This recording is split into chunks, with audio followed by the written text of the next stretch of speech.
தமிழ்ல இருக்கும் வியூவர்ஸ் எல்லாருக்கும் வணக்கம். இப்ப சினி பாய்ஸ்ல தெரிஞ்சுக்க போற சினிமா இன்ஃபர்மேஷன்.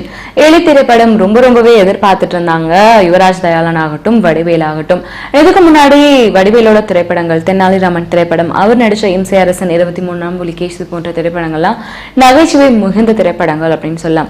வரவேற்பும் பெரிய அளவுல கிடைச்சது. அதை தொடர்ந்து இப்ப வந்திருக்க எலி திரைப்படமும் பெரிய வரவேற்பை எதிர்பார்த்து கொடுக்கும் அப்படின்னு சொல்லி எல்லாருமே நினைச்சிட்டு இருந்தாங்க. முக்கியமா வடிவேல் ரொம்பவே எதிர்பார்த்துட்டு இருந்தாராம். நேற்று பத்திரிகையாளர்களுக்காக ஷோ போட்டிருக்காங்க. அந்த ஷோல பாத்தீங்கன்னா முதல் வாசகம், அதாவது படம் டைட்டில் ஆரம்பிக்கிறதுக்கு முன்னாடி புகைப்பிடித்தல் உடல் நலத்திற்கு கேடுன்னு சொல்லி எல்லா படங்களையும் வரும். இந்த படத்துல பாத்தீங்கன்னா வடிவேலு தன்னோட பாணியில அந்த ஸ்டைல்ல சொல்லியிருக்காரா.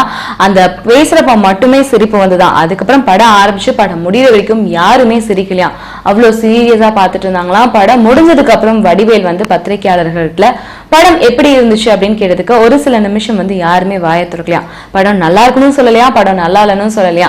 சோ அதனால ரொம்பவே வடிவேல் அப்செட் ஆயிட்டு அதுக்கப்புறம் எந்த கேள்வியும் கேட்காம எல்லாருக்கும் நன்றி அப்படின்றத மட்டும் தெரிவிச்சுட்டு வெளியே கிளம்பிட்டாராம். இதனால ரொம்பவே மனவேதனையில இருக்காரு வடிவேலு அப்படின்ற மாதிரிலாம் குறிப்பிடுறாங்க.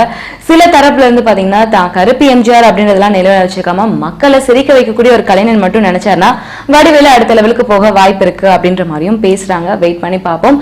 இந்த மாதிரி சினிமா இன்ஃபர்மேஷன் நீங்க தொடர்ந்து அப்டேட்ல அப்பப்ப தெரிஞ்சுக்கணும் அப்படின்னா தமிழ்ல தொடர்ந்து பாருங்க.